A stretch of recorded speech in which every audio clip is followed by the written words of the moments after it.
Hello, and welcome to Broads and Books. I'm Amy. And I'm Erin, and this is episode number 90. Love is a battlefield. Damn, this is a good song. Why did you pick this song? Well, first, because it's from the one and only Pat Benatar. Reason enough. I mean, she was a force to be reckoned with. She is. I love this song because it talks about the perils of love. It is a battlefield, as she says. But then also there's another twist because you watched the video, which I did on Friday, reminded myself. And there's another angle. She's just playing a young girl trying to make it in the big city after her parents kick her out. And she organizes her fellow dancers to stand up to a pushy pimp. And they get into a great dance fight. So there's that angle too. So I figure for today, talking about all the angles. Wherever it goes. All the ways all that kinds love, of battlefields. Yes. That love creates. Whether you're dancing away. Yeah. Whether it's your love of dance. Pimp. Yeah. Your love of career. Yeah. Your love of family, children, or, significant other love. I also love that her dancing is basically like shaking the boobs. And it's like a very aggressive, like, I'm shaking my boobs at you. And all the girls behind it, they're all doing it. All doing it. Are you mesmerized like, yet? Are you watching? Should I do it some more? And the pimp's face is just like, I don't know what to do with all these shaking boobs. It's a lot. It's a lot. She hit like the perfect note. Yes. Yeah. Mm-hmm. So many boobs. So yeah, that's where we're at today. Love's a battlefield. It's perfect. So we thought instead of asking the normal questions about relationships, we would imagine that both you and I went on The Bachelor. Yes.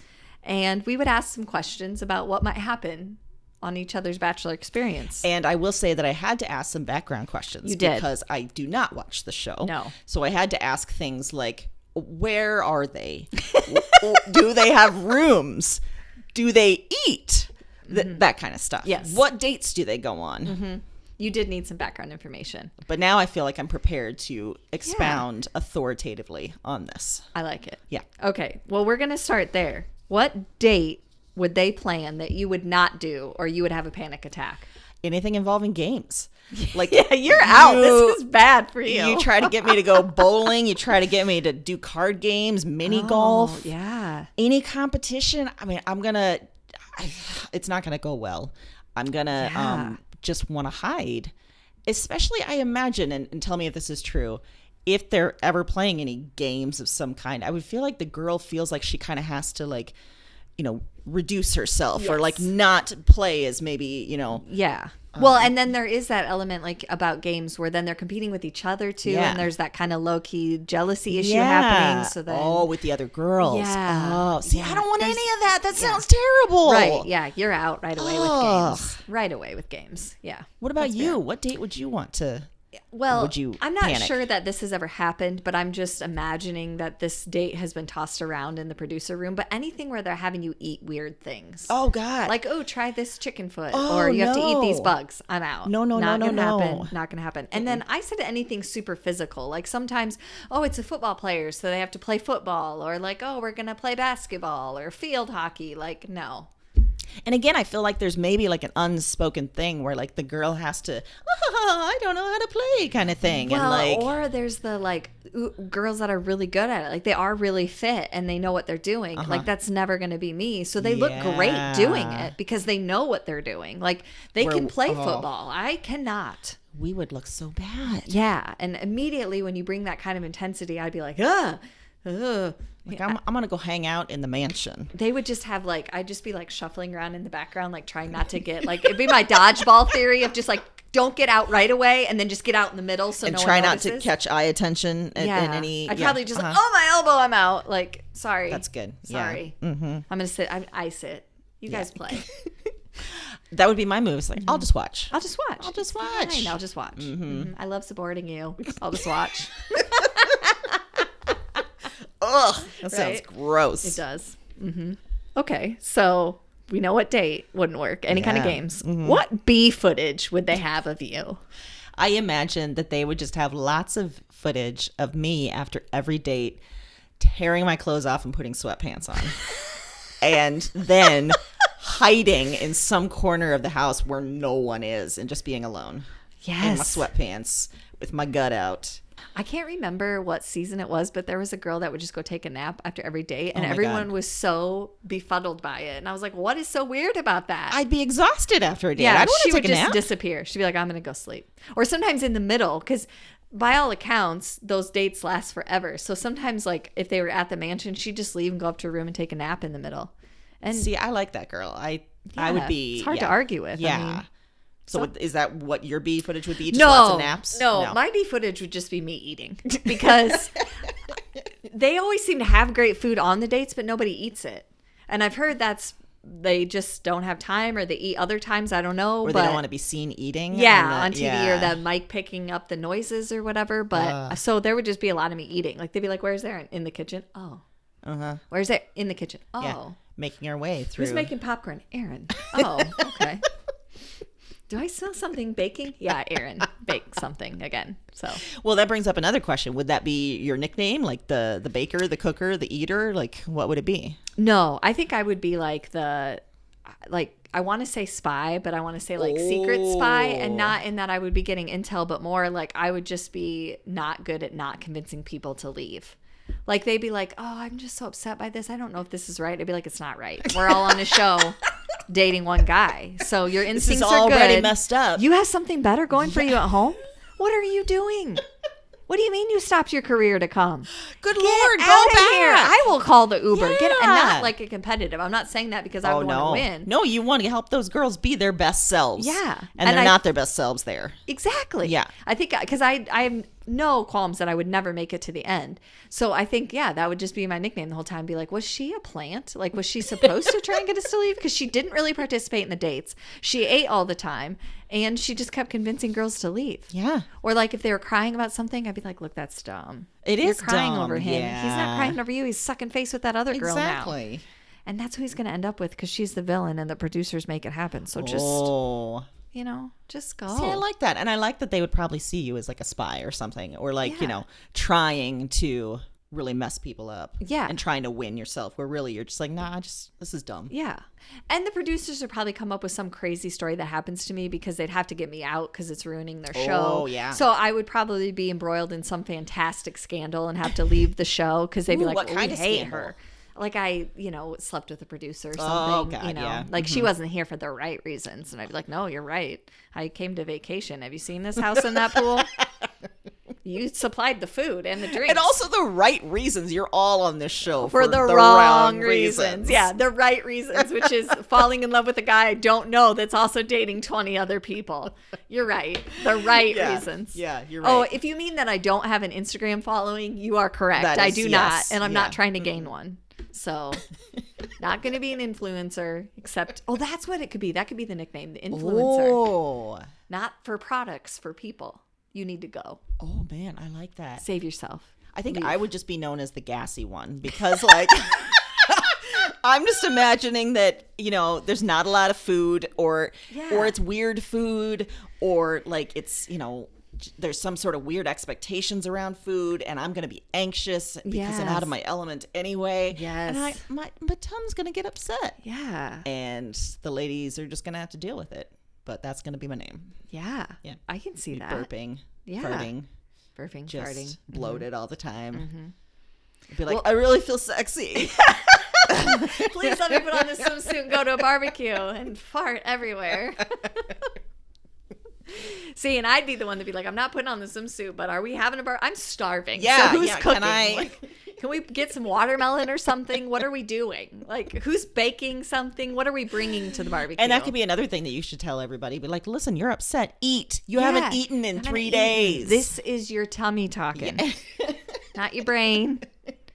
Put some food in there and get back to me. Yeah. Get back to me. Mm-hmm. Quit acting like tea is a food. Sipping out of your teacup. No. Like anyone's convinced that you're full. No. Stop it. Mm-hmm. Stop it. Stop it. Yeah. Just stop it. What do you think, getting to the end? Yeah.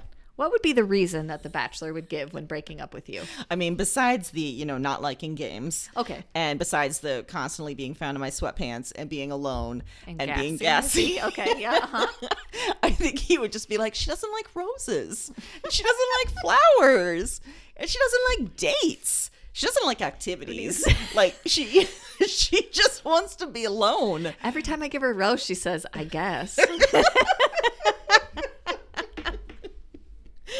Yeah, I think generally it would be like she's not like really into me, and I'd be like that's true. That's fair. Yeah, I don't know how I ended up here. I am not happy to be here, I don't and I don't like you. I don't know why I'm here. Which coincidentally, you might accidentally get far with that attitude because everybody else is like throwing themselves. You would be like the aloof, hard to reach I would one. be. They'd be like, and a lot of the guys, they just like the chase. So Yeah. he would just be like, ooh, that one right there. And then she you would doesn't get like to the anything. end where he's gonna propose. You'd be like, no, you misread this. I really don't like you. Also, I don't want to get married. I don't never wanted like to get you. married. Yeah. You misread the signals. You I wasn't really- being mysterious. I was being upfront. I'm not a fan. Not a fan of you or of any of this. This industry This sucks. is terrible. What about you? I think he would break up with me because he doesn't know what my facial expressions mean. I think he would be confused. Like, why is your face moving in that way? Yeah. What does that mean? Are Does that mean you you- love me? Do you think I'm stupid? Is that why you're making that face? And you were like, yes. Yes, I do. Are you angry? Are you laughing? I don't know. Are you serious? I can't tell if that's sarcasm or not. And you'd be like, it's all of those. Yeah, it's all of My those. face is its own thing. Yeah. And this is why we can't be together because you don't know what my face means. That's what my diary shot would be. After he breaks up with me, instead of crying and being like, I thought we had a chance, I'd be like, listen. Yeah. I knew when I walked in here we didn't have a chance. He wasn't going to read my facial expressions. No. He doesn't read anything. That's another thing. Yeah. He doesn't have intelligence, much less emotional intelligence. No. Yeah. I don't know. See, now I get to the point where how would we end up on that show? I don't want to be on this show. I think it was like a producer that was angry. They were being let go, and they were like, they approached us and were like, hey, I just want you to go on the show as kind of like my way to screw over the system. I mean, that would get me on. I could do that. Yeah, I could do that. Yeah, for sure. As long as there's no expectations Yeah. of really anything from me. Like, now I'm imagining that scenario and like us in the room where they come in and they read the date card, like, Aaron, you have a date. And I'd be like, no, thanks. Yeah, no. I just want to take a nap. I'm real gassy today. Kendra I don't want is to. really excited. She can go on that one, right? Kendra, you want to go on that one? You seemed pumped about scuba diving. You want to do that? Go ahead. I'm going to bake something. Who likes brownies? I want to go read a book and eat some Reese's Pieces. So Because you guys said I couldn't bring books, but you didn't say anything about Kindles. I'll be by the pool. Yeah. In the shade, though, because I burn. I kind of like that, though. If we were both on it together, like if I was just alone in that house, that sounds terrifying and miserable. No. But if we were there and our mission was subterfuge, Yeah. then yeah, I'm in. Yeah. I think that we could do that. Yeah. I think it would be a great season. I think it'd be a great People season. would be just Be like, befuddled. who are those two? What are they doing? Why are they constantly laughing to themselves? Yeah. And seem to have no interest in the dude whatsoever. And ironically, they seem to be making more women cry than other seasons. But all like these nice heart-to-hearts. crying. Yeah, why? And it feels Why? real weird. Yes. Yes. Did they just say they were going to pay for that girl's college? I hope not, because I don't have the money for that. No, we're just I don't wanna saying it so ABC has to do it. Oh, Yeah. I see. Yeah. Okay. Ooh, well, if that's the case. We can just take on our own power. Because once Yeah. it said like, oh, ABC told us that we could pick one person and then Yeah. we would pay for their education. And then what's ABC going to do? We would never do that. Wow, ABC. Yeah, that's going to look real bad, ABC. Yeah. Don't you Guess kind of you're wish paying you for were this, nicer girls? to that producer that put us on this show? Shit hit the fan. They would have to rename The Bachelor like Love is a Battlefield, because that would be Yes, us that would be on us. the battlefield. Yeah. Well, that's what they Taking could call things it, the on. battlefield. Yes. Ooh, I like that. And everybody else thinks they're on The Bachelor, and we're really on a self-help show. Like, hey, he's awful. Yeah. He is awful. Let's figure out what you really want from your life. Yes. Let's figure it out. Let's make it happen. You Let's don't need figure this guy. out why you think that that's good. Yeah. Let's get to the heart of why you're willing to throw Right. things away for this guy who is, by the way, dating other people. Exactly. He is dating other people right now. Yeah, you don't deserve this. He You is deserve literally better. comparing you and saying, I like this, I don't like this. I guess I'll meet her family and see how that Yeah, goes. and you want to What? subject your family to that? Yeah, Come no, on, you honey. don't. No, you don't. No. You don't. So let's talk about Unless next you have a steps. terrible family and then do it, Well, because then, yeah. that's And we'll advise funny. that as well. Yeah, we'll Yeah. do that. Yeah. Yeah. Absolutely. This is a great new direction for us. I like this. In fact, take us on your hometown date so we can just make commentary. Oh my God. We'd be like Mystery Science Theater. Like the puppets kind of, you know. I mean, I think ABC should consider us having it. Because let me try that again. Yeah. Should consider having us as commentators on that reality show. We should. Just going forward. I think so. And they could do like the regular Bachelor episodes for the people who really like that. And then for the people who don't watch The Bachelor, like me and like others, like this snarky version. Yeah. Yes. I like it. I do too. Maybe HBO Max could do it for us. Oh my God. Hope you're listening. HBO Max. They definitely are. Yeah, for sure. Well, I'm sure we've got good picks. I mean, there was a lot to choose from. Yeah. This week, There right? was, yeah, for Love's sure. a Battlefield. That's a pretty good theme. It's a rich theme. It is a rich theme, and I've got one that's hot off the press. Ooh, okay. Just from March, I think. Okay. Maybe February. This year, 2021 yes. is the ultimate. It's called "Let's Get Back to the Party" by Ooh. Zach Salee. Okay. And we start in summer 2015, and the Supreme Court has just ruled that gay marriage is in fact legal. Sebastian is a gay man in his 30s who he wants to get married. He's psyched. This is going to be great. He's a high school teacher near DC, and he thinks he's headed that way. He's headed towards marriage with his partner, but they just split up. And so now he's kind of, rethinking everything. He's lonely, and he's at a wedding of two guys. And at this wedding, he spots his old childhood friend, Oscar. Oscar is also in his 30s, also gay, but he wants nothing to do with gay marriage. He thinks it's a travesty. It's the death of gay culture in his mind. His favorite gay bars these days are crowded with bachelorette parties and, looky-loos, as he might call them. Yeah. And all of his former party friends are getting married and even having kids. And he's like, this is bullshit. This is not what we should be doing as gay people, as queer people. Okay. So then I like that premise. Right? Yeah. So then we follow the two of them over the next year. Sebastian, the teacher, he becomes fascinated by and maybe even a little obsessed by one of his students who is a teenager who is proudly out at school. And Sebastian is like, this is incredible. Like, this young boy feels brave enough to admit this to the world, to feel comfortable holding his boyfriend's hand in the high school halls. Like, I didn't have any of this. This is fascinating. Becomes a little obsessive. On the other hand, Oscar, he meets and becomes sort of obsessed with an older writer, a guy who chronicled the wild days of the 70s and 80s in the gay scene, filled with sex and debauchery and later AIDS. So all of his books are just all that kind of like what Oscar thinks is gay culture. Yeah, okay. So at the same time as they're meeting these other people, like the older generation, the younger generation, we're remembering how Sebastian and Oscar got to know each other, looking at their childhood and how for both of them being gay was a secret and a shame, one that they shared between them. And now the two of them are coming back into each other's lives in these surprising ways. And I chose it for this theme for a few reasons. One, the span of this year, starting in summer 2015 to summer 2016, starts with this high mark of gay marriage and then ends with this terrible low point of the Pulse nightclub shooting. So this huge gamut of how gay rights will continue to be a battleground for so many people. Yeah. But also I chose it for the nature of love.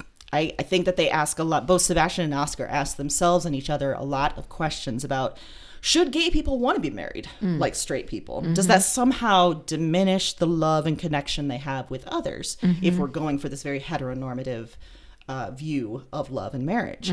Should gay people want to preserve their outsider status? And looking across generations, is love going to be easier for this young high school student who is out at school, or in a supposedly more open-minded time, or is it just going to be different? Are they not going to have the same struggles, or are they going to have different struggles? I loved this. I loved it so much. I loved the complexity of it. I loved the different generations that he brings in, the older generation, this kind of our age generation, and then the younger generation. I love how it talks about how we're shaped by the times and the news. I think about it a lot, and I was going to show you the cover. Oh my gosh. It is a man crying glitter tears. Yeah. A man's face, and it's kind of everything you need to know. Yeah, it about is. the book. Wow. That is very provocative as a cover. That's a good word for it. Yeah, Provocative. I like it. So, like I said, I loved this. After reading it, I kind of, because in this day we have so many virtual events available to us. So I watched a event with him at a bookstore, with a queer bookstore, where they were sort of talking about the different generations, and it was really, really interesting. And yeah, so I highly recommend. Cool. This is a good book. Oh, it sounds great. Is this a debut novel for him? Yes, or it is. Nice. I always like that. Feels like the promise of more things to come. And like we discovered them, even though other people have discovered them. But clearly, yeah. But no, we ourselves have discovered him. Yes. And are bringing him to you listeners. And obviously, if you get one look at the cover, you're going to want to read the book. Glitter Tears. Glitter Tears. That's all you have to say. Glitter Tears. That should Tears. also be our makeup look going forward for any live events. Oh, just Glitter Tears. Yes. Yeah. And also maybe the name of our band. Yeah. Yeah. I don't know what we're going to play in that band, but it's going to be the name of our band. I don't know either, but yeah. With the name like Glitter Tears, anything's possible. I'm just going to say it. Exactly. Yeah. Well, I also am bringing a book that's just real hot off the presses. It was published March 30th of 2021. Ooh. And this was originally a set of short stories called Night at the Fiestas, one of which was originally published in the New Yorker, but it is called The Five Wounds by Kirsten Velez Quaid. Ooh. And she took the characters in that story that were in the New Yorker and she expanded on it, and it's a full novel. So... And you don't have to read the collection to read the book, because I had never read the story. I wasn't familiar with it at all. But the publication date was very specific. It actually started the week of Holy Week before Easter. And that's when the novel opens as well, is during Holy Week.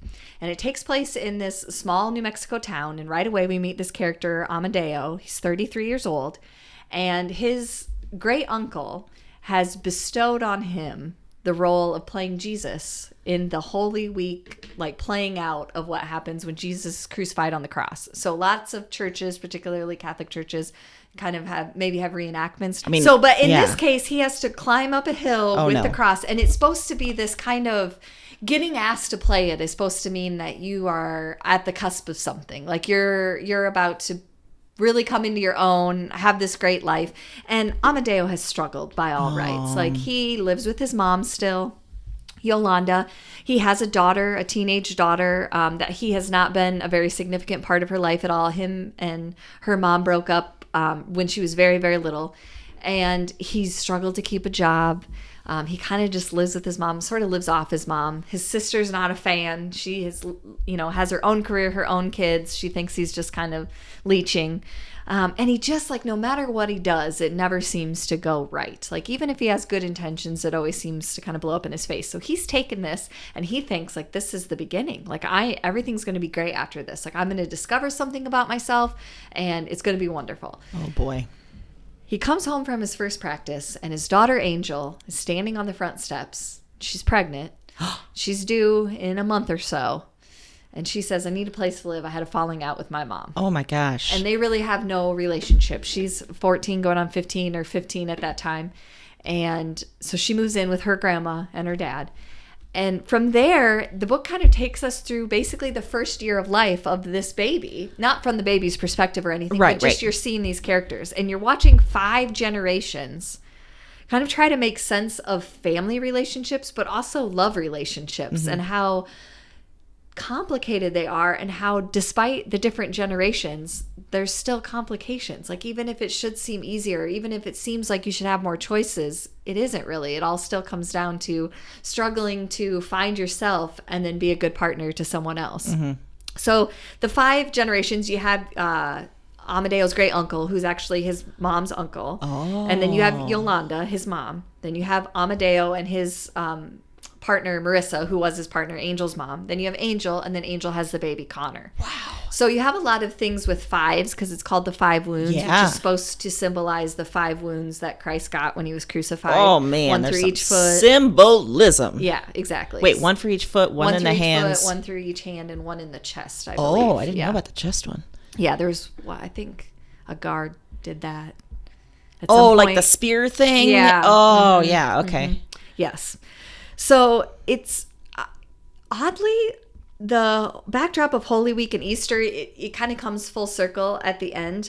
And the religion plays a really interesting and actually welcome role in this book. I think it's another example we talked about when we talked about God Spare the Girls, that author did a great job of examining religion without necessarily degrading it for people that's a really important part, which I think is a hard balance. That's sometimes. a real hard balance, yeah. And I see that here too. You can see that it plays an important part for some people, the faith, or guides what they do. You can see, like for the great uncle, that it has this role for him of trying to bring out the best in people. And the author did such a great job of treating it with kind of a reverence, but also showing, that it's not infallible. People that are faithful don't have all the answers, or we shouldn't all just be following them automatically. And I picked it for this theme because a couple reasons. One, physically, when you picked Love as a Battlefield, for some reason in my head, this takes place in parts of the desert in New Mexico, and that just jumped in my head for some reason, like the desert, and there's parts where they're like driving to each other, and it just feels like this long kind of drawn out, like my actions aren't being interpreted the way that they should be. It's good intentions, and it's just I'm not able to deliver on them. So it always feels like this pull back and forth, kind of like a battle, even though they're trying to love each other.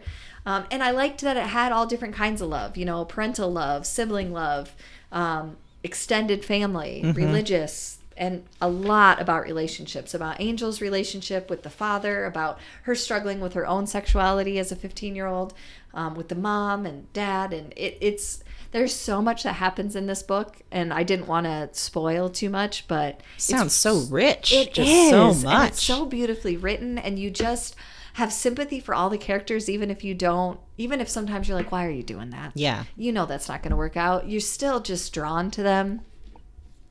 I really enjoyed it. I think it's great. Like I said, you don't have to read the short stories. And it was just a really kind of fun dive into looking at something from a different perspective. And there was all this kind of symbolism in the background that I appreciated. And it was a really rich reading experience. Wow. Yeah. But for some reason, when you said Battlefield, it was like the first thing. Instantly to this. I did. Wow. Yeah. You know what I went instantly to, which is a callback to a choice you had a couple weeks ago, because couldn't choose it because you'd already talked about it. Yeah. But it was one of those books that I had read that you'd talked about, The Push. Oh, yeah. I mean, that would have been an insane pick for this as well. Yeah. And I also wanted to update our listeners that I did read it, and holy shnikes. It's a doozy. Oh my God. Isn't it a doozy? It kind of blows your mind. Talk about love as a battlefield there. Like all sorts, like maternal love, like sibling love, like self-love, relationship love, friendship love. How, long-term relationships change over time and change based on the dynamics that you introduce. And something that we've talked about a lot is like the lineage of like love and relationships. Like what happens to you has in some way come from the people before you, like your parents and your grandparents, and everyone just keeps passing it down. And that book in particular felt that way too, by talking about a few different generations. So yeah, listeners, Erin was right. It's a doozy. Holy, it'll stick with you. Yes. I've been thinking about it a lot since finishing it. Right? Yeah. It's something. It's haunting. It is haunting. That's a good word for it. Yeah, it is very haunting. I will definitely be following that author because, wow. Yeah. And it was one of those books where I hadn't looked at the author photograph or the acknowledgments yet.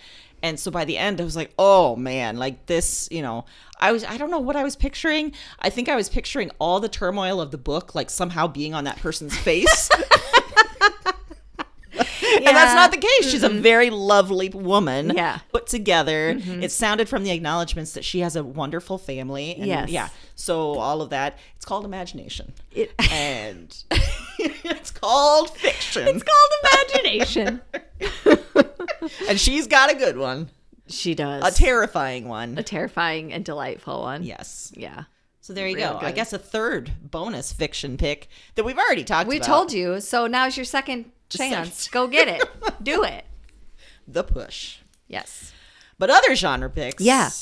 I have got a book called, it's something similar to our name actually, Bookish Broads. Oh. Women Who Wrote Themselves into History by Lauren Marino. And it's illustrated by Alexandra Kilburn. And I say illustrated because it is a beautiful, beautiful book. It is. With some beautiful color illustrations. You gotta love that sometimes, Yeah, you right? really do. You Yeah. do. And Yeah. sometimes you just need that, and they were beautiful. And the Yes. pages. Yes. Can we talk about the pages for a Yes. second? Yeah. The feel of the glossy- yeah. pages. That really gets me sometimes. Yeah. A Yeah, paper this is one feel. of those books that obviously you're going to read, but also display. It's a very, it's a gorgeous thing to add to your library. It's 50-ish profiles of women writers from very far in the past to now, with these gorgeous illustrations that I mentioned. And every profile is a woman who used her voice, often in times they didn't want to hear that voice. So as I was reading this and thinking about that idea of not wanting to hear a woman's voice, I thought of that for so much of the time period of this book, women weren't always even taught how to read or how to write. And so the idea of women doing anything beyond just being married and breeding lots of babies was horrific. Abomination. An abomination. But the women here, what's wonderful is that they did create these works, and they wrote things that are groundbreaking and world-changing. They knew the limits that were put on them, and they sort of just said, no, I'm going to push against that. So there's names that you're going to know. There's Mary Shelley, there's Jane Austen, Octavia Butler, Toni Morrison. But there's also writers that I had never heard of, like Murasaki Shikubu, who was a woman who invented the novel in 10th century Japan. Never heard of her. No. Yeah. Isn't that weird? I know. And then as soon as you read something like that, you're like, God damn it, that's just patriarchy. Yeah. And it's also very frustrating that we never hear about things like this. So I chose it for this theme because I think you really have to love the act of creation to defy the odds like this. I think anytime you're going to write something, a book, a story, that really no one has asked you to write, you have to actively love it.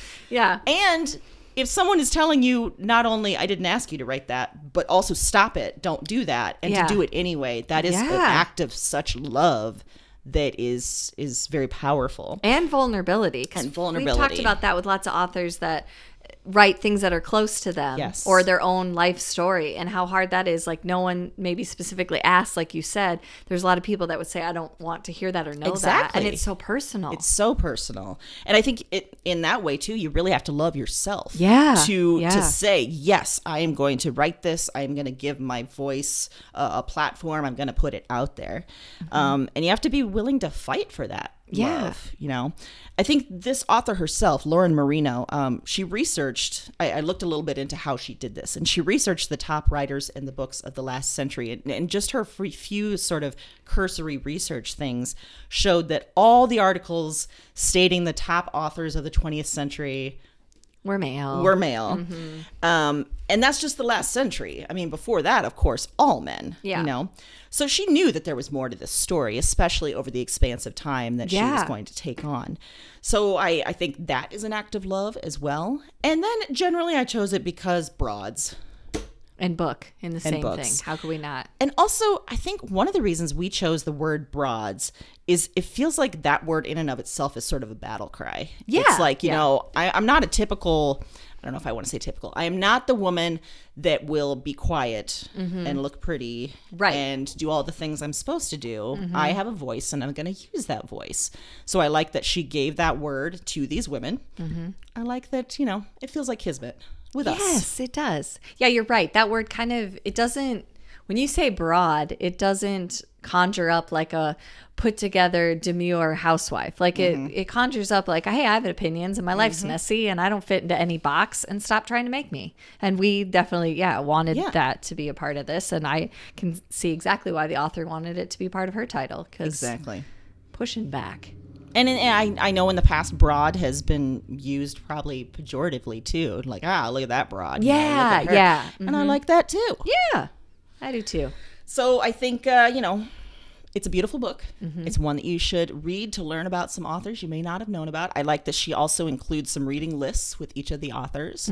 And so it's really a book for readers such as ourselves, and for all of you listeners, and for anyone that wants to know some more broads. And you know what? This time of year, Whether, we like it or not, we got all kinds of gift giving opportunities. That is very true. And this is a beautiful book to gift someone for a reader that you want to celebrate. Yeah. I couldn't think of the right word there. Came up with celebrate. So that's what it was one of those moments where the Bachelor would be like, what is your face doing? Yeah. Because your face was making things. Yeah. And I wasn't sure what it was. And then I would be like, shh, I'm trying to think.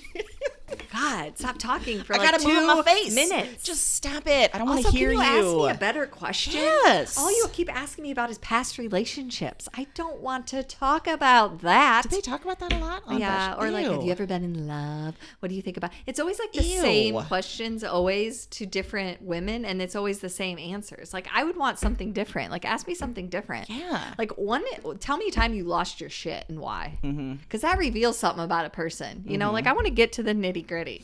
What if someone asked me who my favorite musician was, and then I was talking for 2 hours about David Bowie, and then that person, the guy, just like, I don't know what to do in this situation. She won't shut up. This broad won't shut up. They would just have a camera angle where they always try to make it look like, oh, this is a surprise. And like the camera goes down. They just have a shot of him walking off and you still talking. And they'd be like, I turn to the camera and be like, listen, so here's. He doesn't care about David Bowie, but I do. And I'm going to tell you about him. Yeah. And they'd be like, we can't afford to use him. We can't afford the music. We can't. And that'll be a afford the situation copyright. where I'll be like, so listen, ABC has already done this. So we got all the music. We got all the lyrics. Yes. We're ready to go. And then ABC's like, oh, shit. No. We got to do it now. Ah, we can't make it look like we don't like David Bowie. Right. You would really put them in a pickle, and I like it. I like it too. Also, I love the word pickle in that sense. You're in a pickle. I like the idea of a massive company being in a pickle. In a pickle. Yeah. Like, it's not, you're not killing people or anything, but you got to mow. You're going to spend a lot of money. You're in a pickle. That's one of those sayings where it's like, where did that come from? Yeah. How did pickle become synonymous with problem? Yeah. You're in a pickle. And how does one get in the pickle? Yeah. And so what you're indicating is I was previously a cucumber, living life, everything was great. I got brined. Yeah. Put in a jar. Yeah. And then somehow inside myself. Yes. Because I'm in the pickle. Because I'm in the pickle. And now this situation in my life has made me feel even more pickly. Yeah, I've been pickled. And I don't know what to do. We bring you the deep thoughts here at Broads and Books. I'm just going to let that lay there. And you just think about that for a while. You just think about that. Well, I picked a graphic novel for other genre this week. It was published in 2020. It was actually written and illustrated by Sarah Anderson, who you might know from Sarah's Scribbles. She has quite a few graphic novels with the kind of character that kind of looks messy, and she draws the cats and like all different things. Yeah, very funny. I really simplified it there to say funny character and draws cats. I was bad. I'm sorry. Good Lord. They're actually really funny. It's like just great comments on everyday life or, all that. Yeah. And I previously loved that. I think that she's hilarious. And this book, it's so different. And the drawing style is so different, but it still has such great elements of the same humor. It's called Fangs. And the premise is that a werewolf and a vampire fall in love. And they are imagined going through the same up and downs that quote unquote humans do in relationships, like meeting the parents, moving in together, getting used to each other's habits, traversing holidays and romance. But they're a vampire and a werewolf. So, some big pickles there. Instead of roses, maybe they give each other blood. Like just lots of different things. Yeah. And so there's this element of humor to it that's a little bit like perverse kind of, but also so refreshing. And it's funny to look at things that we take so seriously in everyday relationships and see it played out like that if a werewolf and vampire can make it work, there's hope for us all. There's hope for everyone. But also I like that idea too of like showing some of the strangeness around like relationship rituals and stuff. Yes, yeah. And then making us think like, why do we bring flowers to each other? Why do we do this? Yes. Why do we? Yeah. And like big expressions of love are very different than in, quote unquote normal relationship. And that's what I thought. It was really brilliant and also very tender in like a blood sucking and biting kind of way. Yeah. But it really was. And I think there's a lot of things you could take from this on a lot of, like you could just read it and say, oh, that was like a funny little story. Or you could read it and think, yeah, there's a lot going on here. Something, yeah. Yeah. And so obviously I picked it for this theme because love's a battlefield. It sure is. And if you're a vampire and werewolf, it's even worse. Yeah. Interspecies love. It's tough. Are they two different species? I don't know. I don't either. You know what I mean. Cross. I mean, kind of, right? Because one's like, I guess it depends on how you feel about werewolves and vampires. If their actual form is human, or their actual form is vampire/werewolf. This is a good question. I mean, I guess we'd have to kind ask of a chicken them. or the egg question, right? Yeah, yeah. We want to include them in this conversation. Yes, so we need to find one and ask them. Okay, okay, we'll do that. Yeah. By we, I mean Amy will do that because I don't even know where to start. I'll ask Ziggy. Okay. Ziggy will have the. Yeah, that's he'll a good point. Yeah, he'll mm-hmm. have it. Yeah, so I really enjoyed it. It's really quick little read, but it was enjoyable, and I loved the writing style, and I love it when authors do something totally different, and it's still brilliantly done. And this was a great example of that. Yeah, I love anything that will kind of put what we expect and perform in relationships up to a mirror a little bit and have us think about it. Like, this is weird. This is weird behavior, what we do. And you know what I liked about it too is there's some moments where they're really tender with each other, and it's when one of them does something kind of unexpected or really nice, and it never falls into one of those categories. You know, it's not a Valentine's Day gift. Yes. It's not you brought me this specific thing. It's like something that just really means you know me and you spoke to me. And I think that was very true of long-term love relationships, that it's like that kind of stuff that means more, at least in my definition. You know, I'm always going to appreciate something that actually gets to the heart of me, as opposed to something that feels performative. Yes. In, for the benefit of everyone else. Like, oh, look I can post on here that I got these flowers, or barf. You know, I can be spending time with someone who knows me so well that they know, right, that actually sees you. Yes, absolutely, for sure. Well, that's wonderful. And that kind of, I mean, there's some element of like truly seeing a person that goes into my pop culture pick. Woo! Transition, kind of awkward, but you got there. You got it. Okay. I got there. Yeah. So for pop culture pick, I got a movie from last year, Sound of Metal. This has been on my list. Ooh. Okay. It's got Riz Ahmed. Okay. I love him. He's a beautiful man. He's a real beautiful man. Yeah. Agreed. Agreed. Yes. So he's shirtless a lot in this too. I'll just say that. Yeah. Why did I hesitate? Just, in case anyone was on the fence. There you go. So Ruben is a drummer in a 2-person band, and the other person is his girlfriend, Lou. They live in an RV and they tour across the country, and their band is getting some notice. Like, there's people coming to the shows, they're getting written up in magazines and stuff. Ruben and Lou are both addicts, but they've been clean for years. Kind of because of each other, supporting each other, kind of because of the band. They're putting so much of their energy into the band. And then one day, Ruben's hearing just goes. Like 75% of it is gone.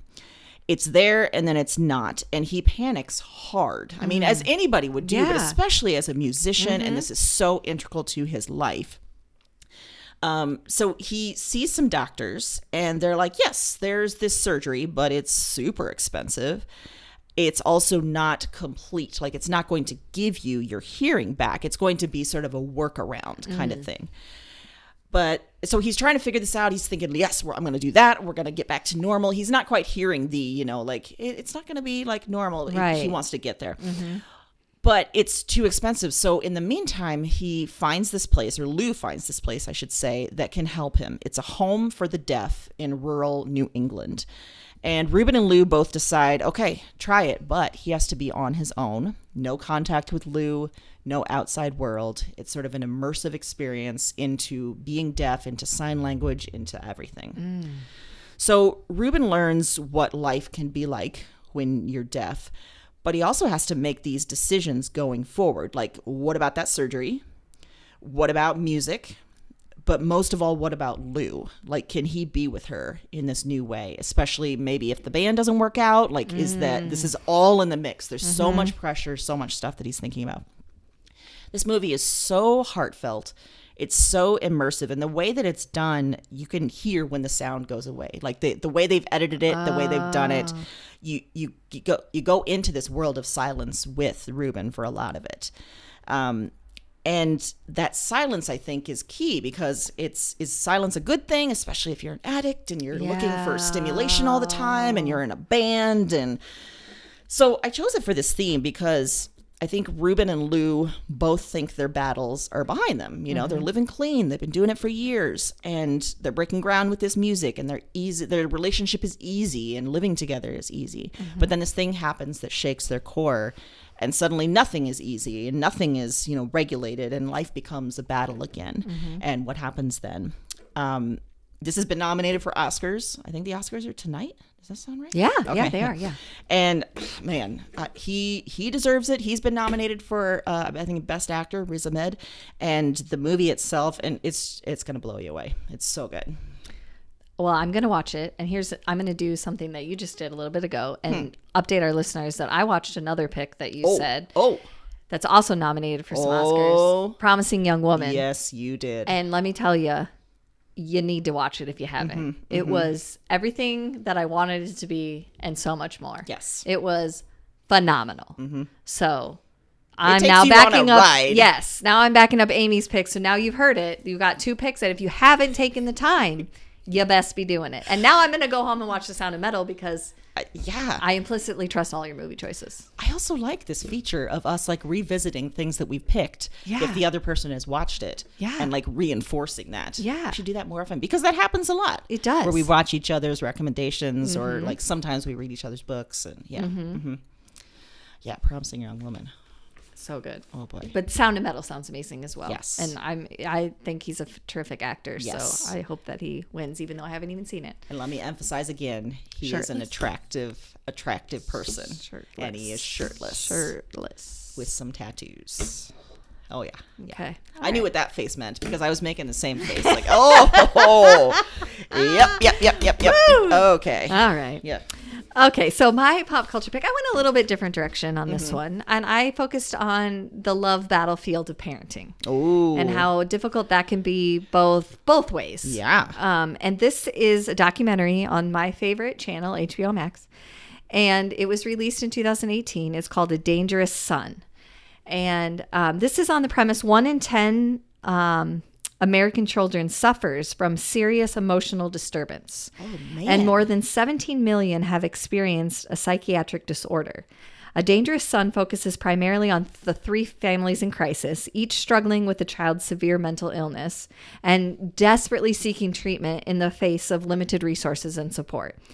So you follow these 3 families, and each of their children is kind of at different stages, might be showing different behaviors, but at the same time, they're examining this phenomenon that's happening where we see horrible things like mass shootings happen, but we never go any further backwards and say, but what about this? What about the mental health aspect? What about getting people help? What about people that have asked for help and been denied because the system can't support it? Yep. And so they focus a lot on the parents, primarily mothers a lot in this documentary, talking about that and saying it is to be a mother who has to admit, my child could be one of those people if I don't get him or her help, if I don't figure this out. And unfortunately, to figure it out, they have to be really vocal and out there with this thing that could be very shameful for them or feel very much like their fault. It's their child, so it's very heartfelt. It's very interesting.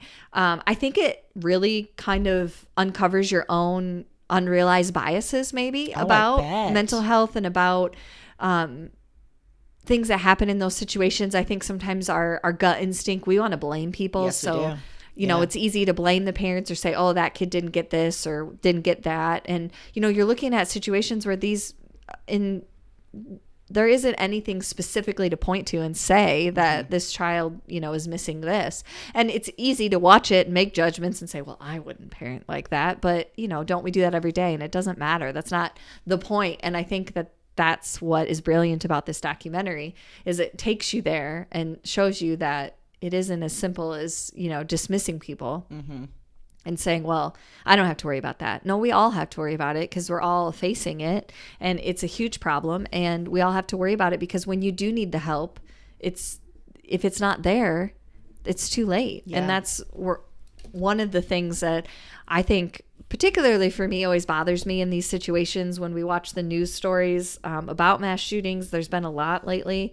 And there's always conversations about gun control and those things, and that's all valid, but there's very rarely conversations about mental health and the actual support that we provide for that, and we provide little to none. Yeah.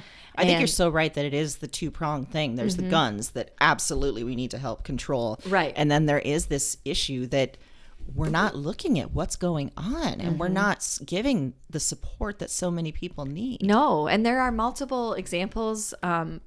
I know of news stories. I know there's lots of personal examples of people who tried to get someone help and then didn't, and then something happened. And so it's definitely something we need to look at. I think that our healthcare system, there's a lot of areas that has a long ways to go, but that is one that we're decidedly failing. To have that kind of statistic that 1 in 10 American children suffers, and to know that that is not going to be helpful. And it's almost one of those, it's almost an equalizer, because it isn't, of course there's socioeconomic disparities. Yes. But even on that, it isn't always helpful even there. Even with money, it's hard to solve this problem. So, and that figure is shocking, but it's not shocking at the same time. Right. Yeah. You know? And I think you're right. I mean, for adults, it's hard to get mental health support. And there's the stigma, there's the shame, there's the finances, there's so many elements of it. There's our healthcare system that doesn't prioritize it.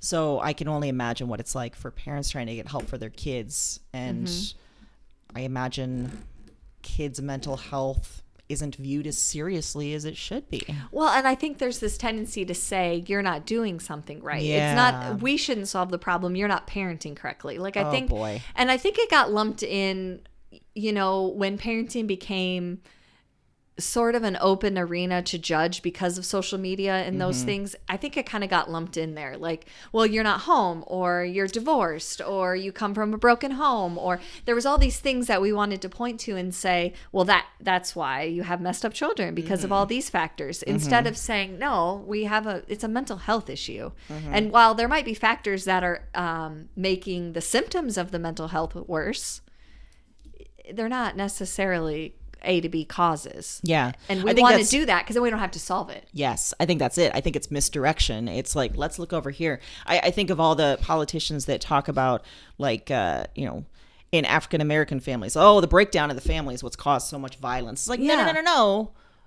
We're talking about systemic racism here that's causing a lot of the problems. But you don't want to talk about that. You want to talk about some sort of bullshit morality over here. Right. But not we don't want to talk about back over here. Yeah, we don't want to talk about system problems. We don't want to talk about anything that, is the actual root of this. Yeah, absolutely. Yeah. There's a politician, and I apologize, I don't have his name I didn't write it down. I don't have it at the top of my head right now. But his son, he talks about his son's story, and his son attacked him and then killed himself. And the father talked about that even as a lawmaker, he tried so hard to get his son help before it came to that, and then that's how it ended, because he wasn't successful in being able to get him a long-term solution. And someone with that kind of privilege not able to. Right. Yeah, it really illustrates it, and it really illustrates why it's so important to him now. And he, really advocates for it and talks about it, and talks specifically about how it's not a parenting issue. Yeah, it's a much bigger problem than that. So it's always just easier to blame the parents. So much easier, right? Then you don't have blame to do that anything. Mom for working outside the house. Yes. Good Lord. What's she doing? Mm-hmm. Yeah. She should be watching that kid 25 hours a day. Yeah, exactly. Mm-hmm. Yeah. So it's I'm not going to say it's an easy watch. It's tough. Yeah. I mean, especially if you have kids, I think it kind of grips your heartstrings a little bit. But I also thought it was really informative. I think it's worth it. I mean, it's not so hard that you're going to go into a deep dark hole, but it's definitely thought-provoking. Yeah, for sure. Ooh, yeah. Love is a battlefield, Erin. It is. And I feel like sometimes I just want to do a boob dance to make sure distract. to distract. Yes. And to solve all the issues. That would apparently be that the will B do footage of you in The Bachelor. And he'd be talking to you. Pat Benatar boob dancing. Yeah. I just really want to go to my room. Oh, boy. Okay. He glazed over. I'm leaving. I'm out. Oh, so we were going to start a bet on like how long it would take Ziggy to come up here. It took like an hour. Yeah. That was a long time. Yeah, this is shocking. Also in Ziggy news, he ate a yoga block this week. So sure did. Yep, sure did. So I mean, maybe he was also saying like, "Listen, you're not using this, so we need to get rid of this. Why don't I help take care of this?" Right. Yeah. Right. He's a special boy. He is. He's trying, I think, to keep you on your toes. Yes. Mm-hmm. Yeah. Mm-hmm. I thought he would want to take a starring role in today's episode, Not as this he week. likes to. No. But well, we're talking about loves, and he's male. So that's true. He's like, oh no. No. But then as soon as we said boob dancing, he came upstairs. He came upstairs. Ziggy, we're trying to change that. You're really be not a better helping. guy. Yeah, be better. Oh, wow. Okay. So we're coming oh. into the lap. Mm-hmm. Well, good thing it's almost over this Yeah. episode. So, well, we'll be back next Wednesday. We'll be back next Wednesday. And so will Ziggy. We'll find out how soon he comes during that episode. Yes, he will. In the meantime, Happy reading.